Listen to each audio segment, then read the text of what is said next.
அருள் அமுதம். அருளமுதம் YouTube channel வழியாக நாம் அநேக வீடியோக்களை பதிவிட்டு கொண்டு இருக்கிறோம். இதுவரை வெளிவராத விஷயங்களை நாம் வெளிப்படுத்தி கொண்டு இருக்கிறோம். எனவே இந்த யூடியூப் சேனலுக்கு இதுவரை சப்ஸ்கிரைப் செய்யாதவர்கள் உடனடியாக சப்ஸ்கிரைப் செய்யுமாறு வேண்டிக்கொண்டு, இந்த வீடியோவிலே பதிவிலே நாம் இந்த சுகம் ஒருத்தருக்கு, இப்போ உதாரணத்துக்கு ஒருத்தர் வண்டி வாங்குகிறார், புது வண்டி வாங்குகிறார், இல்லை வீடு வாங்குகிறார்.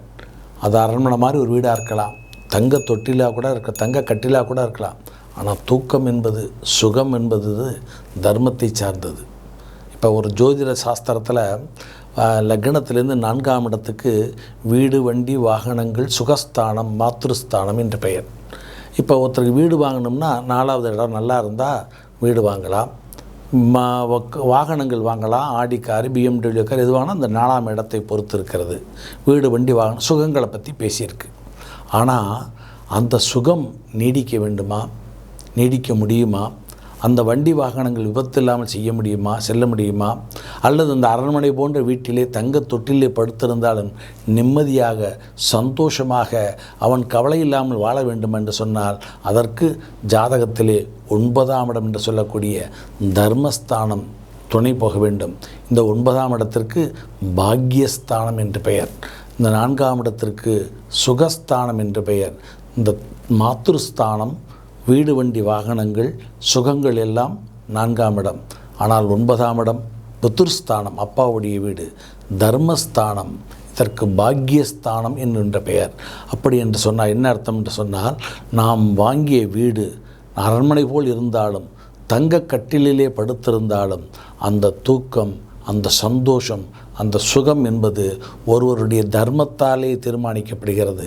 எனவே அந்த 4ஆம் இடத்துக்கு அதிபதியும் அந்த 9ஆம் இடம் பாக்கியத்துக்கு அதிபதியும் நட்பு பெற்றிருந்து ஒருவருடைய அந்த பரஸ்பரமான அந்த கிரகங்களுடைய அந்யோன்யம் இருந்திருந்தால் அந்த ஜாதகர் அரண்மனையுடைய வீட்டிலே சந்தோஷமாக, சௌகரியமாக வாழ்வார்.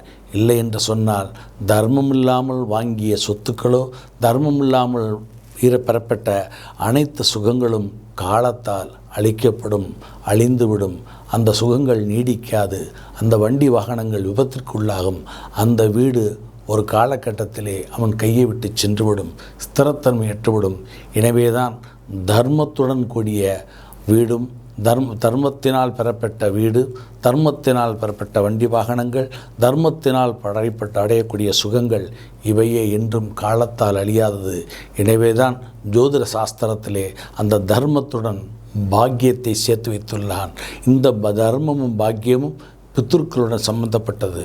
எனவே நம்முடைய பித்ருக்கள், அப்பாவளி முன்னோர்கள் தர்மத்துடன் வாழ்ந்திருந்தால் தன்னுடைய குழந்தைகள், பேரன், பேத்திகள் என்று 3 தலைமுறைகள் அந்த பாக்கியத்தை பெறுவார்கள். அப்பாவளி முன்னோர்கள் பாவத்தை செய்திருந்தால் அவனுடைய 3 தலைமுறைகள் பாக்கியத்தை இல்லாமல் துர்பாக்கியத்தை கொண்டவர்களாக இருப்பார்கள்.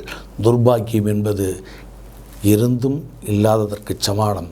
எனவேதான் ஜோதிட சாஸ்திரத்திலே தர்மத்துடன் பாக்கியத்தையும் வெறும் சுகத்துடன் வீடு, வண்டி, வாகனத்தையும் வைத்திருக்கிறார்கள்.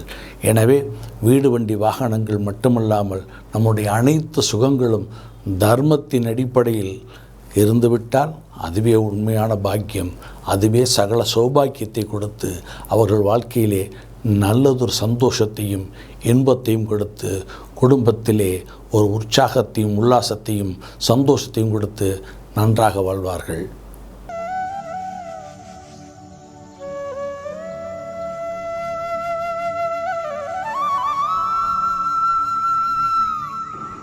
அருள் அமுதம்.